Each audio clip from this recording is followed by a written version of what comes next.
Alrighty, good morning, Penn State fans. It is Wednesday, March 26th. I am Greg Pickel. That is Thomas Frank Carr.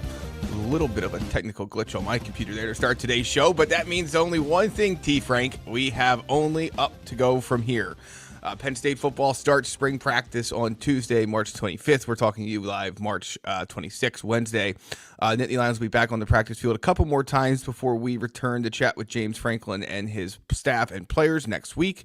But T. Frank, again, it sounds a little bit like a broken record, but in past years we have sat here and said that the wait between the end of one season and the start of another was very long. Obviously not the case this year.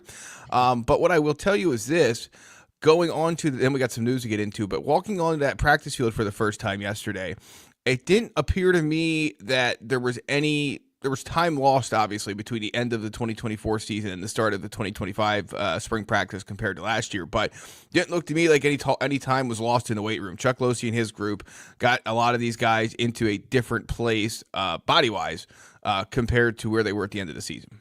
Yeah, especially guys who had the opportunity. I'd say the young guys really stood out to me, and then some of the transfers as well were able to get that work in. And I think that's, to me, there was a distinction of guys who had to play deep into January and then guys who were maybe not called upon as much. And some of those guys, I do think it was a little bit unequal in that sense of some guys maybe didn't get to where we've seen them in the past at this time of year, but they still, with all of that in mind, you're absolutely right. A really good looking football team, top to bottom out there from Penn State with a lot of guys who were just like, there's some freaks out there, man. And we're going to get into it a little bit later.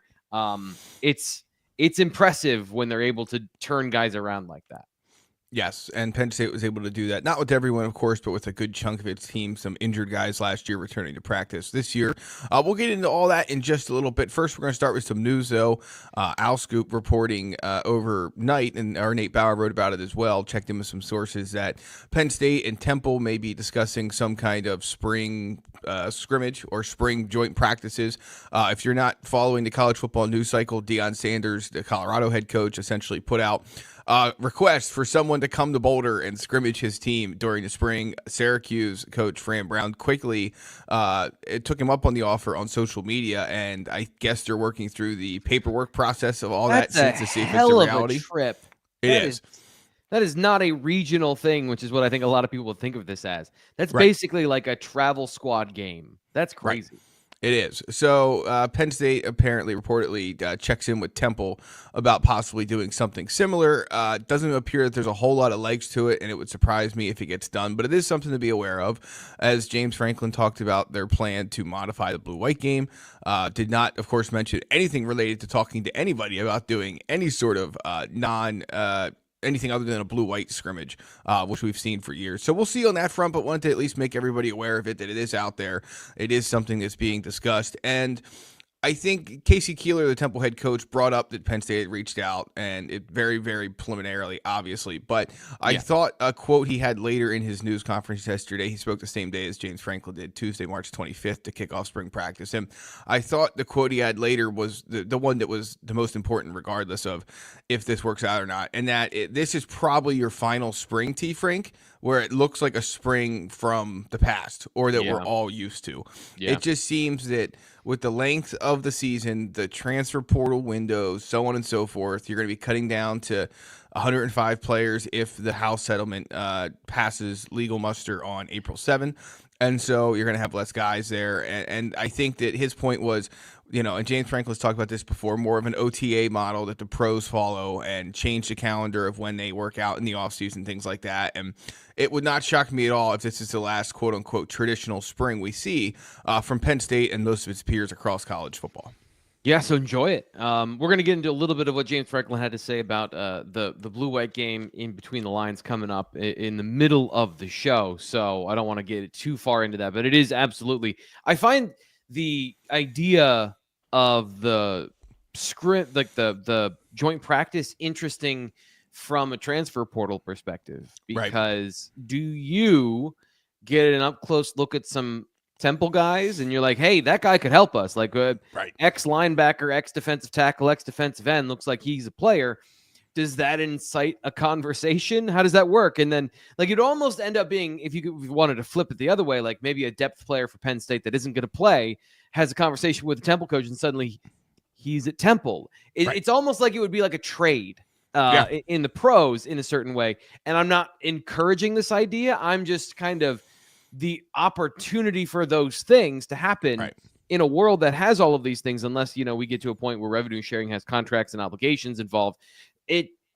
There's nothing that says that can't happen. So one thing leads to another, and the unintended consequences in the wide open world is just what, if I had that thought, definitely another coach has had that thought, or coach has had that thought, I should say.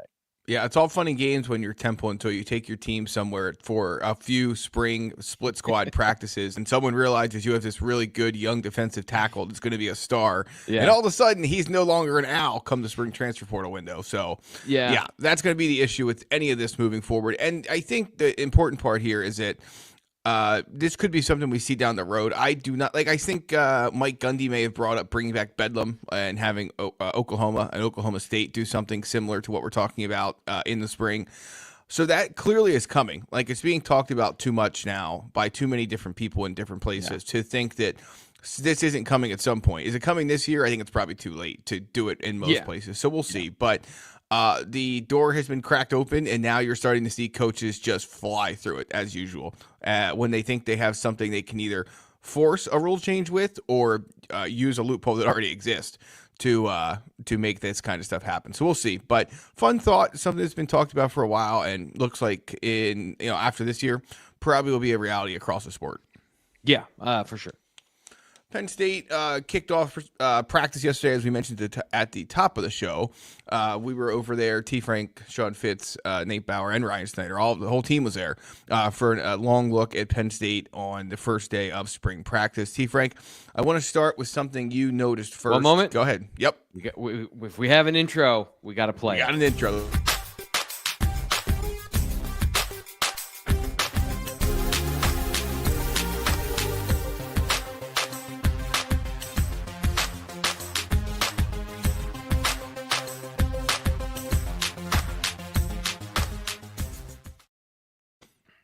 You can ignore that half of those players are not on the roster anymore, but beautiful graphic.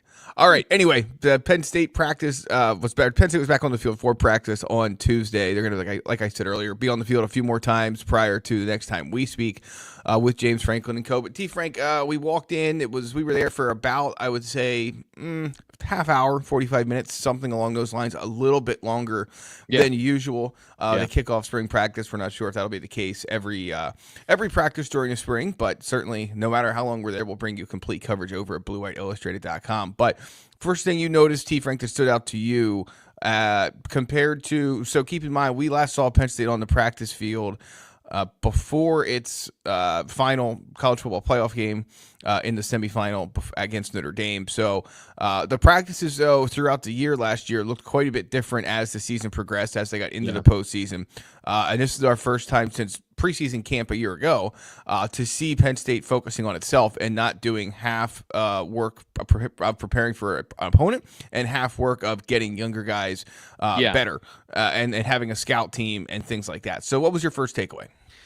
Yeah, the problem is that I kind of fall into the old habits of how I covered last year instead of, with more time going in different places, but there's a certain rhythm. And, once your eyes are familiar with a certain spot, it's easier to spot some of the differences. So I'm going to start with the receivers because that's where everyone wants to know. And that's the thing I think that stood out to me the most is Drew Aller.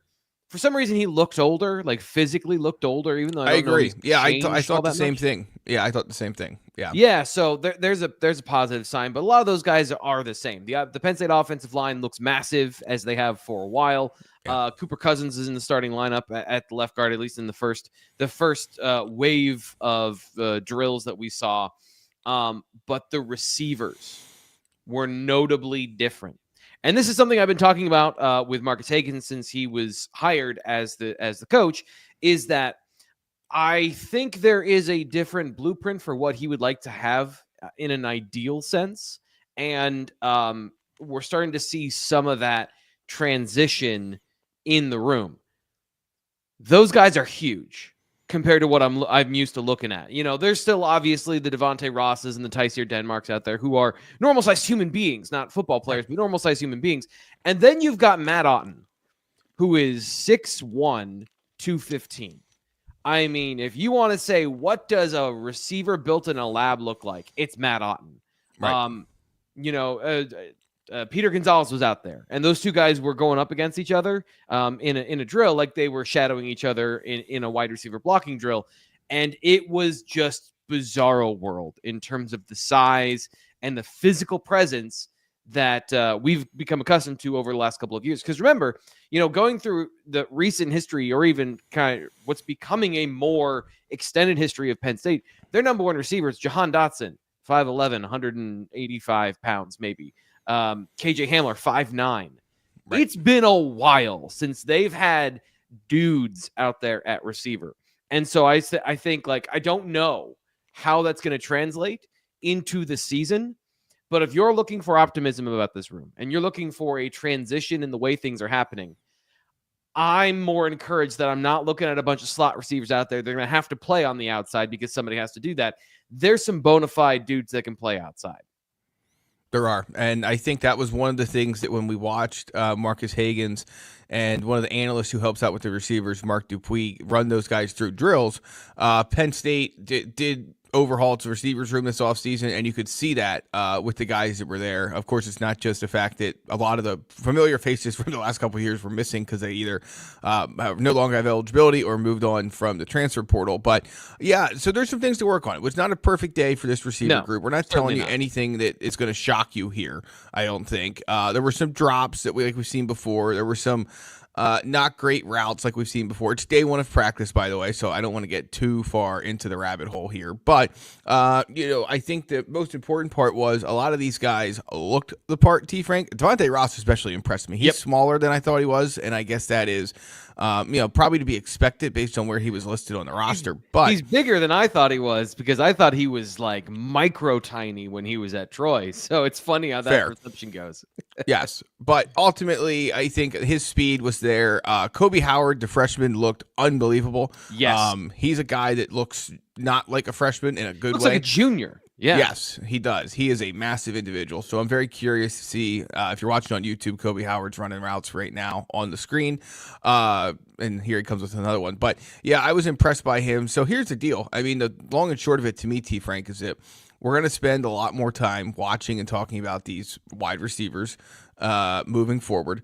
And it's not going to end after one spring practice. We don't get all the answers from one spring practice. But what I will say is that fine first day. I didn't leave overly disappointed in what we saw from, a half hour of some individual work and then one-on-ones. Yeah. I felt there was some encouraging things and there's some stuff to work on, which is what you should have expected. Yeah, so a couple, just going through some of the things here on film and some of the things we talked about at BlueWhiteIllustrated.com. You can see it here. Matt Otten looks awesome. Also looks like he doesn't know how to play the position yet. Like the details in the routes, the setting up of defensive backs with your movements. He's used to just running and that being good enough because he is, what you saw there on film if you're watching on the YouTube channel. And if you're not, he looks like an Ohio State wide receiver. Like a shortcut in your imagination. Imagine one of those built physical guys. That's the body type he has. But there's a lot of raw there. And then Lyric Samuel, just talking about the freshman here. Lyric Samuel got bogged down by a run-on corner and wasn't able to complete his route, essentially, and run through contact, which is something we expected for a guy who was 171 pounds and 6'3" when he got here to Penn State. But Howard, 5'11", 197, looks like a junior receiver. I think it's interesting, the choices made in those routes as well. You see some – I gave kudos to guys who ran intermediate routes or more difficult routes to gain separation against man coverage. And then kind of the context of if you're running an underneath route, it's harder for the defensive back to make a play on that ball. You're more likely going to catch the ball. But to your point about the way Devontae Ross ran that route, that was like separation and a half, where he set up the route, created separation, had 2 or 3 steps, then caught the football. So even in those contexts, I think it was impressive. And the transfers generally in those drills, obviously I didn't get every single one of the one-on-ones. I thought the transfers looked good. I thought they showed that they're going to be maybe a baseline building block of this passing attack. And then anything, I wrote this the other day. There's about 5 receivers you should expect. And so, the passing pods that they had with the quarterbacks, they had Drew Aller with a group of receivers, QB2 and 3 in a competition with most of the other receivers, and then Beckham Kritza and Jack Lambert with some of the run-ons, some of the young guys. Yeah. That top group, you should expect that group to be the ones to rely on. And then from there, anything else is a positive, a bonus. And so I think I didn't come away with a feeling any other way than that, other than maybe Kobe Howard could be ahead of schedule. Like, it's so early. I don't want to put that on him of to expect anything, but a guy who's physically checking the box and looks, runs good routes, all of that leads to a guy who should be able to force his way into the competition if there's a spot for him. And there are infinite spots because nobody's secured anything at this point. Right. That is 100% correct, T. Frank. Somebody was talking about the backup quarterbacks in the chat. You mentioned it there, so we'll just go to that real quick. It's a straight-up battle between Ethan Grunkemeyer and Jackson Smolik. Smolik was able to do some things as the year progressed last year following a long-term injury suffered earlier in the year. Seems to be back to almost 100%. And we'll see what that battle looks like. I would just be willing to bet that Grunkemeyer has a small lead to start the spring because of how he took, being healthy. Yeah, he took the first reps, and right. You have to start somewhere, right? So somebody has to go first, somebody has to go second. They took even reps, but some of those little things that we look for, I would agree that he would be the guy out of the gate that had more of the opportunity. Right, so time will tell on that front. Beckham Kritza is a huge individual. He's going to have to add some weight, but he's a big kid, as you expected if you've been following his recruiting. So that's the quarterback room for Penn State. We'll have some final thoughts on the receivers. T. Frank, I will just say that... Actually, can we jump to the defense? Because I got over there for a little bit, but I know you were able to roam around a little bit more. I had to write the update on the offense. So what did you see from the defense? I think people are very excited about that side of the ball to know more. Yeah, so this kind of goes hand in hand, and this applies to both sides of the ball, but there are analysts everywhere. I mean, everywhere. There are extra coaches, like Dan Connor, of course, now runs the linebackers. You have multiple guys helping out with the defensive line now. You have multiple guys helping out with the secondary now. So, when I first started covering this program in 2012, I guess it was, you had your position coaches, and that was it. And fast forward to now, we've talked a lot about the analysts and the extra people they're allowed to have in coaching roles and instructional roles, and you see it. I mean, Andy Kolonicki and Jim Knowles are basically supervisors at practice. Tom Allen and Manny Diaz would be down rolling on the ground with the linebackers demonstrating how to recover fumbles. Manny Diaz a little bit more adept at that than Tom Allen was. But Jim Knowles isn't doing that, right? Jim Knowles is just supervising everything. I kept an eye on him during the individual fundamental position drills that you are very familiar with if you watch the weekly Blue White Illustrated videos, because that's usually what we see every single week, week in and week out. And usually Penn State guys, the defensive coordinator has been with the linebackers, but now that Penn State has made Dan Connor its linebackers coach, he was the one running those drills. And you had Torrance Brown and Deion Barnes and Andrew Jackson and Greg Gattuso and all those guys busy with the defensive line. And then the defensive backs, you brought in some guys from Ohio State, and you have Terry Smith and Anthony Poindexter, of course, Jordan Lucas. And so there are plenty of bodies there. So basically Jim Knowles can just oversee things and worry about picking the best 11 for his starting group, and then ultimately calling plays on game day. And Andy Kolonicki, same thing on offense, T. Frank. He spent a lot of time chatting with James Franklin and just watching things progress. He gets involved a little bit more. But ultimately these guys, unlike coordinators of the past, are not really focused on one position. They are floating around, overseeing the entire part of either the offense or the defense. And then that's James how it Franklin, should of be. course, is right. Yeah, I think from a process standpoint, from a football perspective, let's not talk about anything beyond that. Your coordinator should have an understanding of all the different positions, and if they're only working with the quarterbacks, if they're only working with the linebackers, they don't get that. They can watch the video later because everything's recorded. They can go through, they can get their positional coaches understanding. But if you can't talk to and teach a defensive back, if you're the coordinator, of really, this is what I would like to see from you, you miss that. You miss that opportunity, and now you have that opportunity if you're the offensive coordinator, defense coordinator, to get some of that specific. I need this out of X player from from practice. And I think that's correct. That's how it should be. Yeah, and so Jim Knowles definitely a little bit of a different energy, vibe, whatever you want to call it, compared to stuff like he is. Again, like it sounds detrimental or not detrimental, but it sounds like it's derogatory. Yeah, that's probably a fair word. But literally, he is a supervisor. Like he is watching all the drills, and he is looking at the defensive linemen and how they're being taught, and then he's checking on the linebackers and how they're being taught, and then he's moving down to see how the secondary is, and that's just different. I mean, again.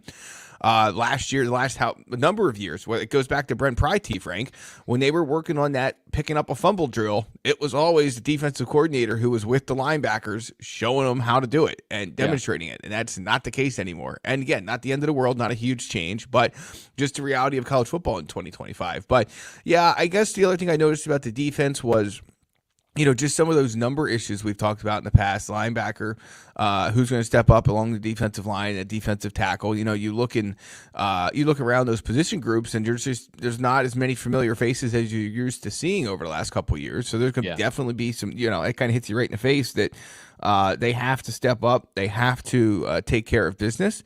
And there's some guys that just need to really grow in these 15 spring practices to make that defense as good as it can be. Yeah, and I think it's a good point to end on in that conversation of the kind of the changes of what we noticed in practice. Some of the other details that we got into, BlueWhiteIllustrated.com. Of course, photos. Greg was out there getting some of the photos. Ryan was out there. I really liked having everybody there. I know it was a long day for you, but all 5 of us from Blue White Illustrated were at practice yesterday. So if you want to check out our coverage, BlueWhiteIllustrated.com is the place to go to get that information for $1 for just 1 week of access. And then you get enrolled for a year, but you can try us out for $1.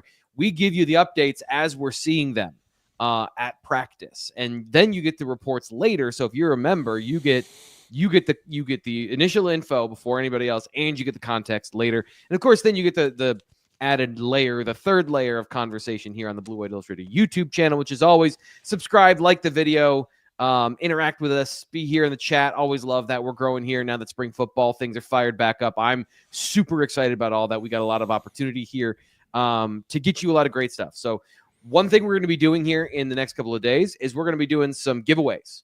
Something I should have been doing a long time, but I was working through some of the details. We're going to be giving away some subscriptions to the site, so stay tuned for more information on that. But of course, practice wasn't the only thing that happened yesterday, Greg. We also had a chance to talk to James Franklin. I always enjoy learning a little bit about what's going on from these, although if you don't want to sit through the whole thing, that's what we do here on the show, Between the Lines. We break it down, condense it a little bit so you don't have to sit through 40 minutes if you don't want to.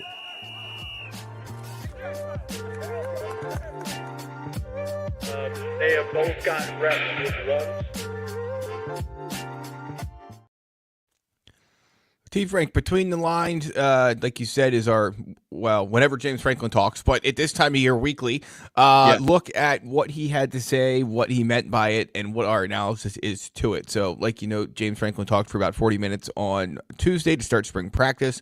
One big question coming into the day was, what was Penn State's plan for the blue-white game? We heard back in February James Franklin say that modifying it was not out of the question, that switching things up was not probably more likely than not to happen, but that he was not ready at that point in time to talk specifics about what the plan was going to be.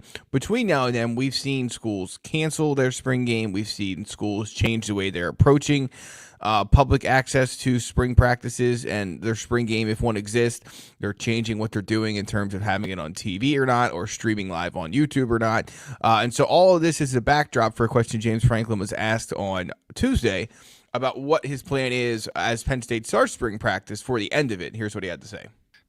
There's some things that we will not do. The game will not be televised for some of the reasons we've already discussed and you've heard other coaches maybe talk about. And we will have a spring game probably more similar to what we've had in the past, at least right now, as we go through these 15 days, that could change. But I could see it being maybe a little bit shorter. One of the things that I don't think we'll do is a halftime. No halftime is A-okay with me, T. Frank. Shortened quarters sound good too.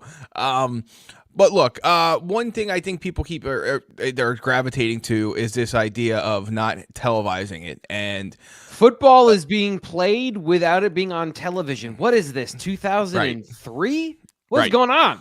Yeah, very interesting. I mean, to me, it's pretty simple. Once some other Big Ten schools said they were not going to televise their spring game, I would imagine the folks, the power makers and power decision makers that be in the Lash building said, well, hey, if they're not going to be on Big Ten Network, we're not going to be on Big Ten Network. Yeah. And so I don't think it's the end of the world. Could some of the construction stuff have something to do with it? I'm sure. I was over there yesterday. I'm going to have something over at Blue White Illustrated at some point this week, taking a look at where the progress is on the construction. But if you ever have walked on the old press box side of the stadium, now that the press box has been knocked down, you've seen that on a game day, you've seen the compound set up in the back for the TV trucks, things like that. Yep. That's now an active construction zone. So you would have to find somewhere else to put them. Not that that would be something Penn State couldn't solve, because I'm sure it could. But when you combine that with the realities of a lot of other teams saying we're not going to be on TV for our spring game, it becomes very easy for Penn State to say, well, we're not going to be either. So I know that's a big deal to some people, T. Frank. To me, it really isn't. I think it has an opportunity for driving more people to the game. Penn State gets a good crowd each year, but part of there's one thing that drives it more than anything else, and that's weather, that if people are going to show up to the game. But that's because you can just watch it on the Big Ten Network, and you can, get a replay later. If that's not an option, does that make people go to the game? I do think that there is this conversation. James Franklin said, we are going to have a spring game because it's important to the community. It's important to the university outside of football. How it looks in the future is up to a lot of other factors. And we talked about some of the other ways that could go. But I do think that taking it off television is a major step forward for keeping it alive. Because that's the problem, is you're broadcasting all this information about some of your team and some of your poachable players. Why would you do that? And so I do think it could be maybe even an added bonus. This is trying to be an optimist, trying to be, here's the positive spin on all of this, that maybe you get more people come to the game. You get that environment, that atmosphere that maybe even does better than if it did previously with television. But in the end, the bummer I have is that now I need to figure out a different way to get video to review for later, which I don't know how I'm going to be able to do that this year.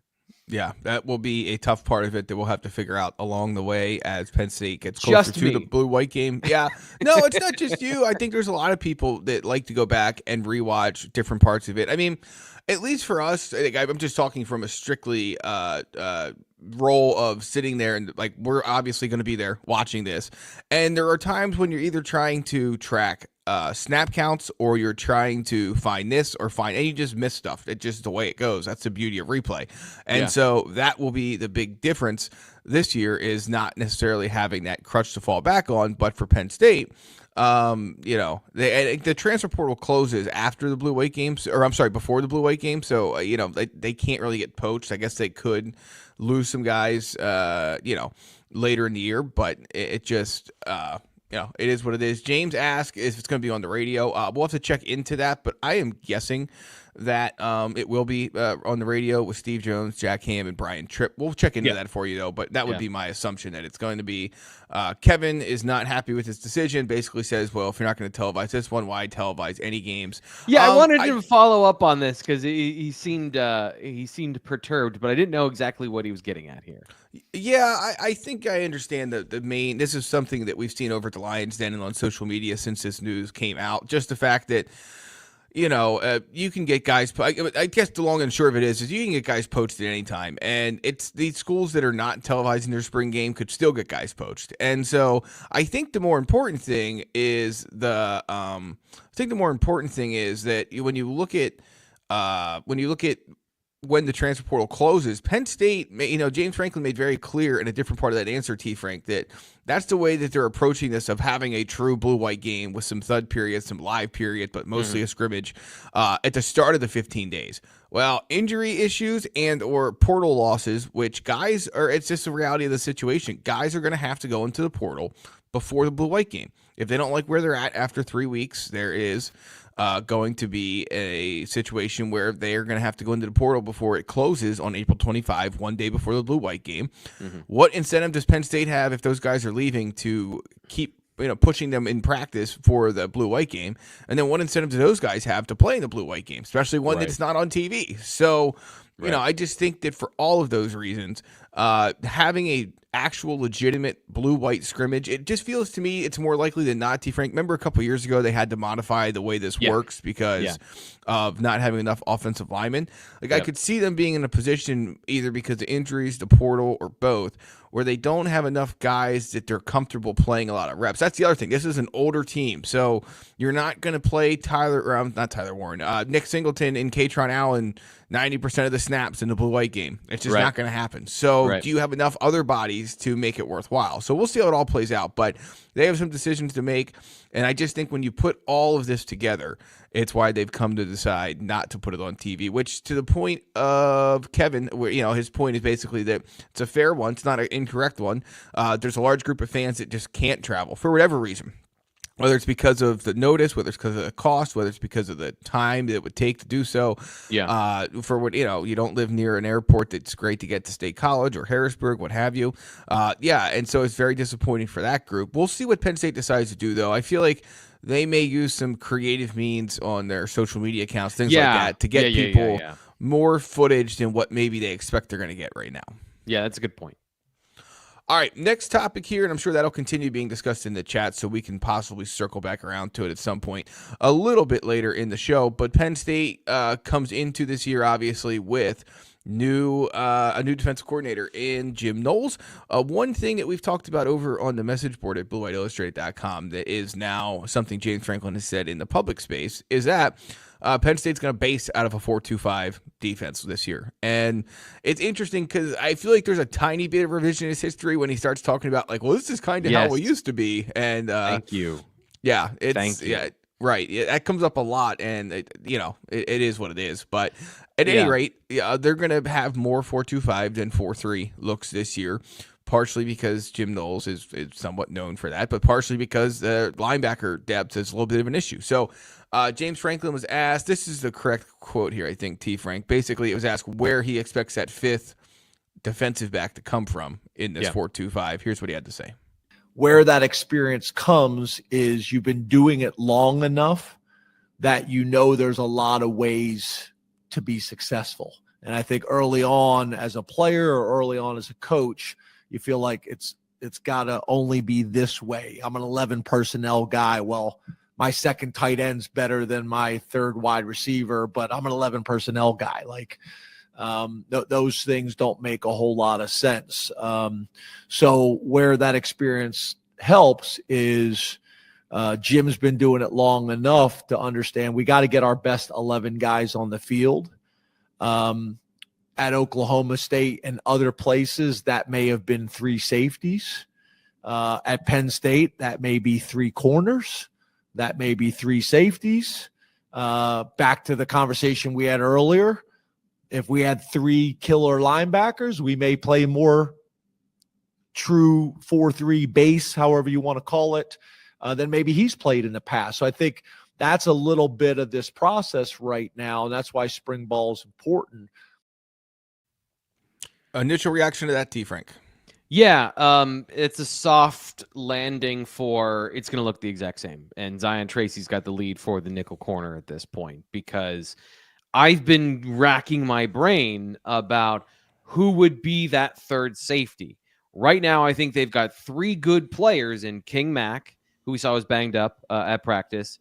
Not at practice, but we saw he was, a guy, there was something going on with him. And Zakee Wheatley and who's the other? Dejan Lane. We know that those are the 3 players that are at the top of the line. None of them fit in the slot, really. King Mack tried to do it at Alabama. We're going to see if that fits. Some of these, there's going to be a competition. But it felt like that was a opening salvo of it's going to be a nickel corner, at least until they develop the depth of body types and talent they want at that position. And then it's going to change year to year. The funny thing is, They did this last year, and he talked about this, with later on in the conversation in the quote. And even with Manny Diaz, they tried to do this, and it's a semantics argument. Jonathan Sutherland is a safety body type if he's playing at 202 pounds. Doesn't matter if he's playing linebacker. Dom DeLuca moved from safety because Manny Diaz wanted that body type and that athleticism to play in the slot. The difference is with Tom Allen and Jim Knowles, those players can also drop into deep third-level coverage. Manny Diaz didn't do that as much. And, of course, Abdul Carter changed the whole conversation with Curtis Jacobs, all that stuff, which we already know. But Penn State's been going this way for a while. Last year, they played over 70% nickel. So while he announced this as a change, there is absolutely no change from what you saw last year. It's going to look the exact same. Right. Just some different personnel with some guys moving on, and maybe a bit of a major reminder of what Penn State lost in the secondary and what it has to specifically, easy for me to say, at safety, and why it has some work to do there to figure out what things are going to look like.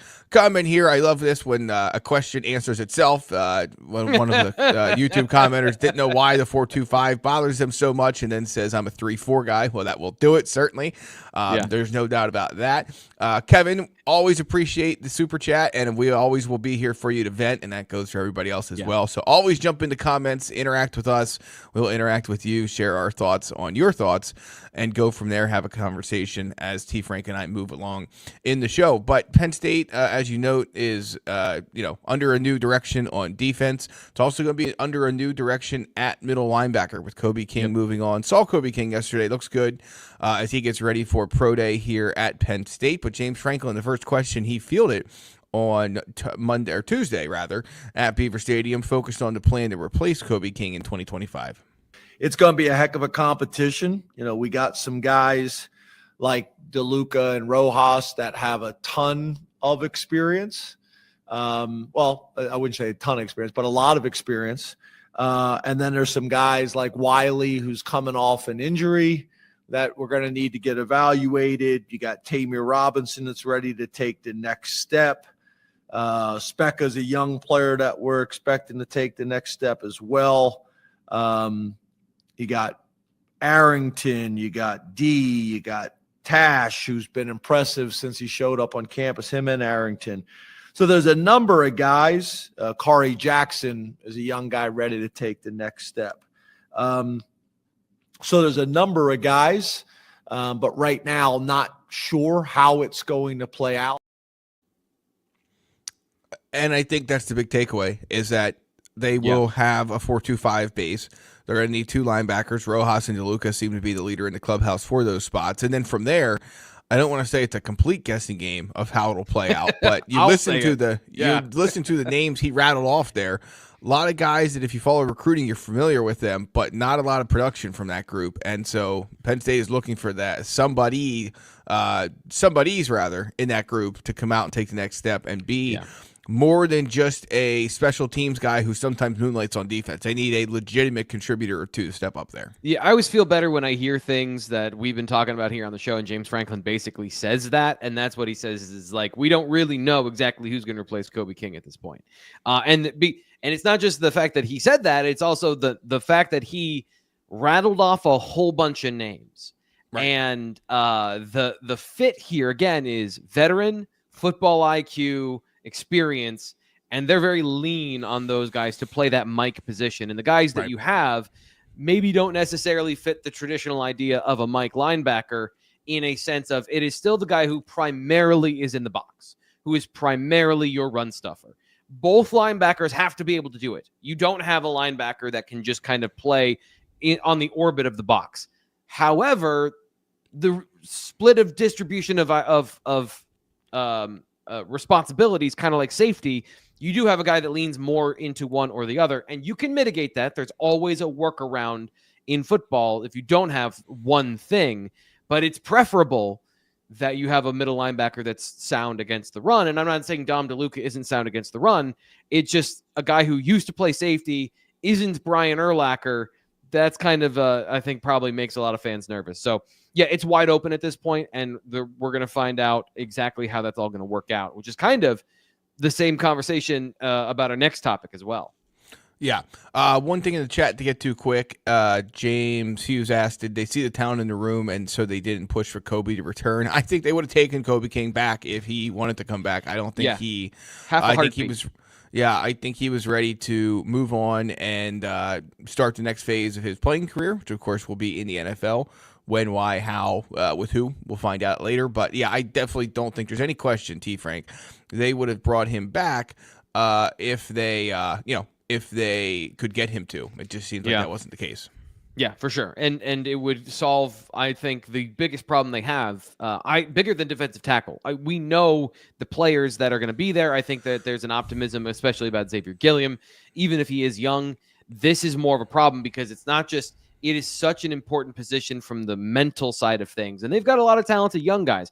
I've been, again, highlighting Tamir Robinson. Franklin, he was one of the first players that Franklin mentioned after the top two.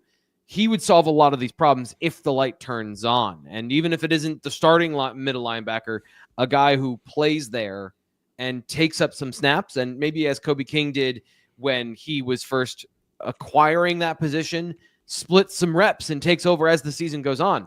But I think if you got just two, you're in trouble. And I know that Keon Wiley's in the conversation as well. So they have four guys I think you should feel optimistic about in terms of the long-term projection for the season. But it's still a projection, and that's for that position specifically is a little uneasy from the leadership perspective. Yeah, there's no question about that. They got some things to figure out there as they move through spring practice. So does Andy Kotelnicki on the offensive side of the ball. As we talked about on last week's show, and at length throughout the last few weeks, months, whatever it might be, Penn State loses a ton of production from Tyler Warren. That goes without saying. And the question becomes, how does Penn State fill that void, both in its offense overall and also at the tight end position? James Franklin was asked about that and rebalancing the pass game on Tuesday during his first news conference of spring practice. We got to make sure that we're getting our best players the ball. And I think the other thing that we're going to have to do is we're going to have to make sure we have enough of those people. Obviously you got two proven commodities in the backfield behind an offensive line to the point you're made. Well, who's going to be the guys that step up in the tight end room? Who's going to be the guys that step up in the wide receiver room? And that's going to be very, very important for the development of our offense, for the development of our team, and for us to take another step this year. It's a fine line because Tyler Warren made it very obvious that he should get the ball. But I'd also make the argument, if you had a Tyler Warren and wideouts, then that's going to be even more difficult to defend. So what's your takeaway from that, T. Frank? I think the main thing there is, well, there's a lot of stuff. I'm going to write at depth about this point a little bit later, but his comment about we need enough of them. I think that's the biggest thing here is admitting, or at least acknowledging, funneling the entire offense through Tyler Warren had its drawbacks.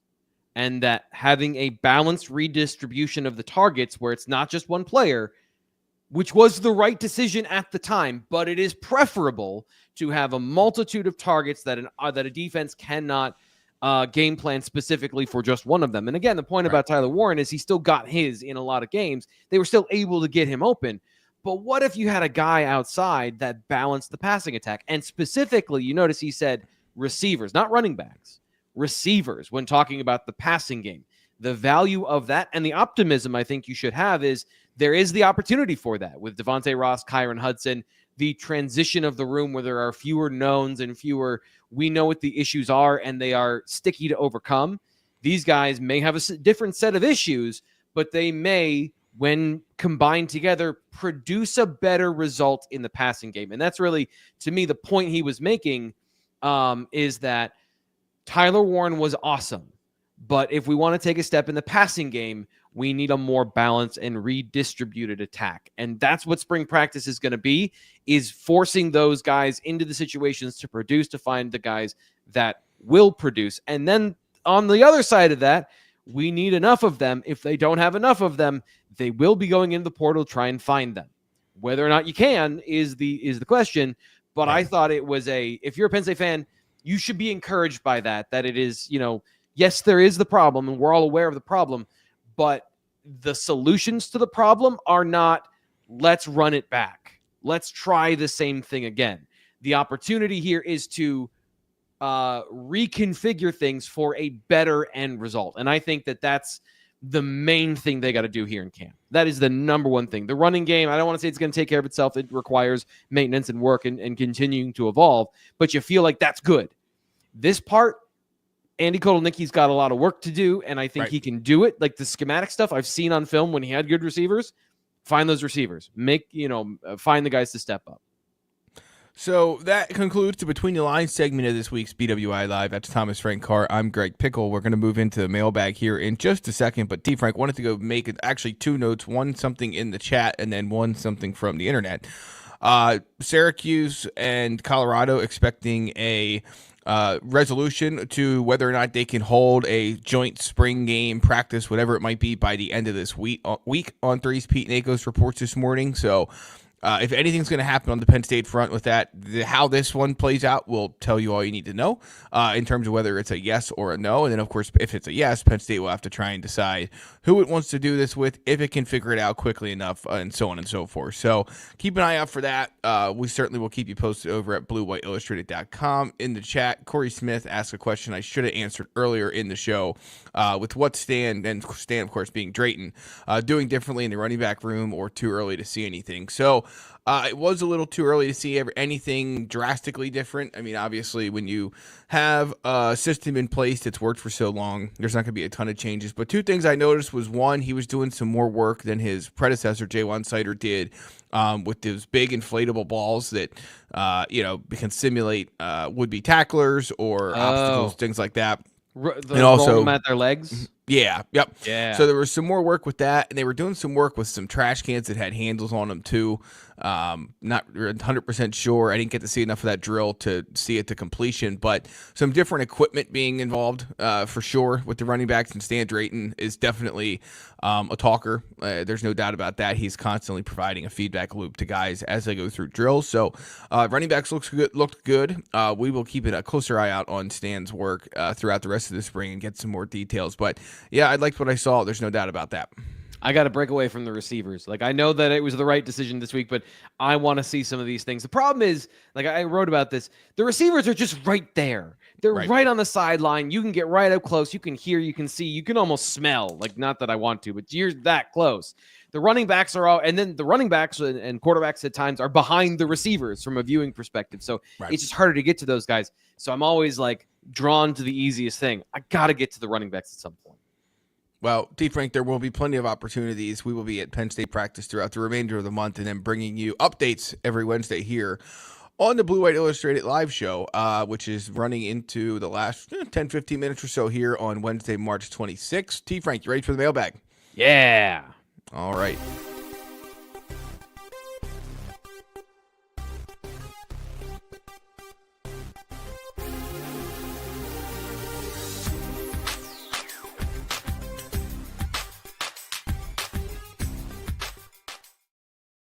All right. If you're watching on YouTube, you saw it. If you're listening to the podcast, you know the music. It means the BWI mailbag is open, and we're going to answer the questions that we got from the Blue White Illustrated message board, and maybe we'll get into some ones that you have in the chat, should time permit, a little bit later in the show. Let's start out with this, T. Frank. I'll put it up on the screen now.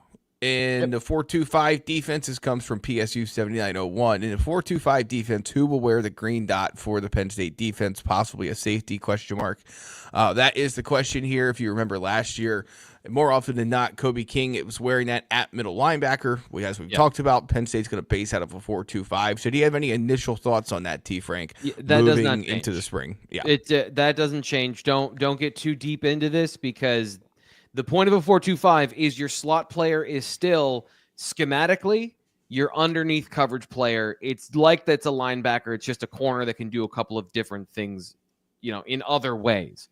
So your Mike linebacker has to be the guy with the green dot, because he's got to communicate to change the front based on offensive, pre-snap things to make sure the D-line is in the right gaps. The linebackers understand where they need to be, and then communicate with those defensive backs as to how they are going to fit into the run fit. So it has to be a guy in the middle of the defense who can talk forward and backwards to each level of the defense. If it's a safety, they're too far away. If it's the nickel safety, it doesn't make any sense anyway. They're too far into the field. It has to be a person in the box. Technically, I guess it could be the will linebacker, but this is football. It has tradition. It's the Mike linebacker, which is why it has to be a veteran. It has to be a guy that the players respect, who knows what he's doing, understands defense, understands, not just his defense, but defense in general, offense to a certain degree, to understand what the offense is trying to do to him, and then communicate all of that efficiently and effectively to his teammates. So it has to be a Mike linebacker. That's why we're talking about veterans at that position and not saying Anthony Speca is the number one guy that we're expecting right now. Long-term, he could be great. Redshirt freshman, that's hard to expect out of a redshirt freshman. Yes, it is. I mean, I think DeLuca is probably the most logical solution there moving into the spring, but we'll see. Rojas, obviously, a candidate as well. Prez, I know you said you had an interview at 9 o'clock and did not make the early portion of the show. Good news for you. We talked about your question in the early portion of the show about third defensive back, and could be a corner or safety, and the nickel and the 4-2-5, all that good stuff. So check that out in the earlier portion of the show. We hit on that during the Between the Lines segment after listening to James Franklin discuss that very topic. Next up on the Mailbag Rundown, let's see here. Looks like we're going to get into some rev share and NIL. JMill987 asks, where do you think Penn State's NIL will rank once revenue sharing comes into play? This is a perfect conversation and topic for Nate Bauer. However, Nate Bauer is not here, and I luckily have listened to him have this conversation with us. I've asked him a similar question. So I really want to do a Nate impression, but I don't know if I would do justice. So I'm just going to paraphrase what he would say. What you're talking about, the question itself does not contain the right information. Penn State's NIL will not change. Revenue sharing comes from the pie of money made through TV and all that other stuff. So Penn State's opportunity to compensate players will be the best possible, meeting the maximum allowed in the revenue distribution from that side. NIL isn't changing. The NIL situation is the NIL. So everyone gets the same amount of money in a sense of all the top teams will have the same amount of money, because it'll be like 20 million or something like that. And then you can decide how you're going to split it up between your sports at your universities. Penn State will generally be in the same spot as everybody else. NIL is the cherry on top that isn't going away. So that part is still in the conversation. So teams that have more NIL can influence that until that becomes something that's more regulated. Penn State will have a disadvantage over the best teams and have an advantage over other teams. So It doesn't change in the new model necessarily, other than you can say, hey, if all things are equal and we're getting you close to the number somebody else is, you can still make X number of dollars, which is the going rate for your position. And then whatever NIL we have on top, we can sweeten the deal, etc. So it just raises the floor more than it does anything, I think. Yeah, and I think it's important to remember, this is not guaranteed to pass the final legal hurdles on April 7th. It probably will. I would say it's more likely than not that it will. But as we get closer to that date, there's going to be more and more opposition to this settlement passing from various people who may have a good case, may not. I'm not a lawyer. I don't know. I've read a lot about it, obviously. It goes without saying, working in this space, you have to. Whether or not the case is being put up against the passing of this settlement will hold water, I don't know. We'll have to wait and see. But if it for some reason is delayed or is not settled, then obviously some places who have put the cart before the proverbial horse and used this expected rev share money in different ways, assuming it was all going to pass, as expected, could find themselves in trouble. So we'll see how it all plays out. We'll know in about a week's time. And, of course, we'll have it covered for you both at BlueWhiteIllustrated.com and here on the BWI YouTube channel and or wherever you get your podcast and audio. It's a good question. Listening. Yep. It's a good question, because I don't think – this is hard stuff. If I didn't have you guys, I wouldn't understand this either. I wouldn't understand the difference between NIL and rev share, because it is confusing and it keeps changing and the goalposts keep moving. So appreciate the question. Appreciate this conversation. We'll do our best here to keep you up to date on how all of that works on the YouTube channel. And we'll get Nate back here so he can give you one of those howevers and then get you into the good stuff you need to know. Moving on to the tight end portion of this segment of our Mailbag show on the BWI Live edition of March 26th. Matty Ice asks, any reason why Khalil Dinkins is penciled in as tight end number 1? I know he's a better blocker than Luke Reynolds, but Reynolds seems like a much more dynamic receiving option that has shown big strides in his blocking. T. Frank, I will set up a little bit more of the context with this. For starters, just Penn take State this question had, for me. I'm interested in what you have to say here. Well, so to me, Penn State's had a succession plan at tight end for quite some time, and it's always started with the oldest guy in the room is the next man up. And I think Dinkins has been talked about in a very highly regarded way, even though maybe the production has not matched the way he's been talked about. And so, I think internally they think he's further along and more explosive, productive, things like that than maybe it's viewed externally. Reynolds did play a lot last year. There's no doubt about that. One thing we heard yesterday is that Andrew Rapplier is not going to be 100% for spring practice, which you could have assumed considering how long he's been out with a long-term injury since the early part of September in 2024. So competition will continue there. Does it really matter who's penciled in or penned in as the number 1 tight end right now? I don't think so. There's time for all that to change. You have some freshmen who are interesting. So when you put all of that together, I think that Dinkins by seniority is penciled in there, and we'll see if he can hold that job throughout the course of the spring. Yeah, these are starting points. The race is being run right now. The first leg of it was yesterday at practice, but to the point here by the question. Yesterday during those one-on-ones, I actually wrote down as a note, Andrew Rapplier looks good in this contested catch situation. Because Luke Reynolds looks like Andrew Rapplier now in terms of his build. He looks like a Big Ten Penn State tight end. So that's great news in terms of the physical progression he's made. But it comes down to the same conversation that we have about every single position. Veterans who don't make mistakes are preferred over guys who maybe have an upside but will make mistakes. Here's an example. During the playoffs, and I was watching back at, I think it was the game against Notre Dame, you have route conversions based on what the defense does. So if it's zone, you do one thing. If it's man, you do another. And Reynolds, Aller was going to target him on a certain route, and he stopped thinking it was zone, but it was man. So then he had to, keep running to the sideline. Suddenly he lost the leverage on the play. Aller has nowhere to throw the ball to. That's a thing like Khalil Dinkins. You don't expect him to make those mistakes. He's doing things correctly because, again, he understands the basics of football at a deeper level. And those are the things you're looking for. And top defense, I understand my offense and my job in all these plays. And this stuff takes time. It is hard to learn all the details of football for your one position, let alone having to learn the details of your position plus X, Y, and Z if you're a quarterback. Knowing everything that you have to know as a quarterback is super hard to then apply it in the games. And so this is just one aspect of that. And the positions that have more of a mental workload that balance run and pass, like tight end, you want to have a guy you trust is going to make his assignment. And Khalil Dinkins turned into the best run blocker on the team in terms of consistency last year because there were some low lights that nobody shares about Tyler Warren because the highlights are so good and consistency was so good. But there were some plays where he missed. Dinkins had fewer of those. So he's just one of those guys everybody really respects for the job he does on the field. Yeah, and that's why he's a guy being talked about as a possible replacement for Tyler Warren.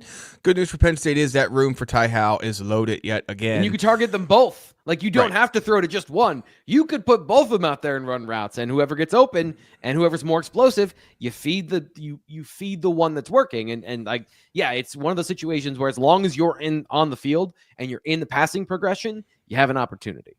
Yeah, so we'll see how that all plays out. Khalil Dinkins, a guy who's been banged up at times throughout the course of his career, must stay healthy along with the rest of his teammates, of course, to have the best chance possible to win a new job this year. So we'll see. T. Frank, final thoughts as we close out this week's edition of BWI Live on Wednesday. You'll be back tomorrow with the recruiting show on Thursday. There was one other question on our rundown about the Stan Drayton, Jim Knowles differences. We talked about that earlier in the show, but anything you picked up on that front, T. Frank, before we head out? No, I didn't get a chance to see either of those guys because I was, deep into the areas I was. I do have a quick story. So if you watched the press conference yesterday, James Franklin was quizzing everybody about their hair routine. So I flipped it on him and I asked him about his because I have not been able to get the same consistently clean dome as him. So he basically reminded you that good process starts with good process. And if you want to have a clean shave, you got to shave every single day. So I did that this morning. And as I was cleaning up, I have a bowl, like a ceramic bowl because I do the safety razor and the lather and I do the old school way. And I was cleaning it up and I dropped the bowl because it was slippery and I dropped it on my phone, which if you can see here, completely shattered.